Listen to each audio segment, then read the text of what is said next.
kind of saying a 3%. I kind of understand a 3%. I get that. I'm just hoping that when you present that overall budget, you're not looking at, I have a lot of questions for you, and I can save it for our one-on-one about how we collected money last year that didn't pay for any bills, and it just went for reserves. And you have told me that our reserves are incredibly healthy, and I'm hoping that that's an accurate statement, that our reserves are incredibly healthy. They are. So I'm just hoping that on this next budget coming up, that we aren't going to be focusing on reserves. If our reserves are so incredibly healthy, I would love to see our taxpayers get a real break and maybe focus on our 3% and not focus on more reserves, at least for 1 year. Oh, I 100% agree. So as part of, but that won't be for the June. That'll be for the July 13th when I actually roll out a budget, Yes, my budget recommendation. unfortunately, I will not be here on July 13th, so you're going to have to listen to me before then. You'll have to hear what I have to say before then. Okay, but that's where we're going to look at that. We're going to look at our reserves, and I tried to highlight those. These are Bill's little things that he held in that the OPEB and these. So we're going to put all these on the table and talk about a sustainable budget.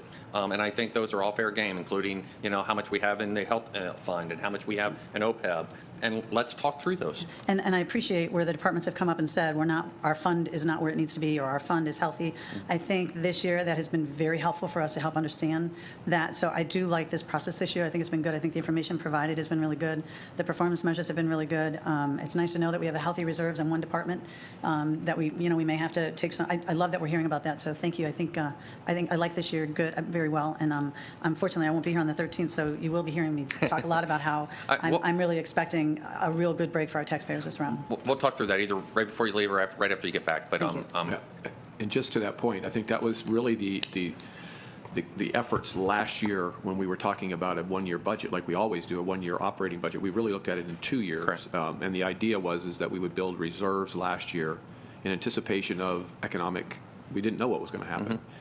And so the idea was that if it didn't materialize, that we would have excess reserves, that we would be able to then look at the millage rate to kind of compensate that down a little bit.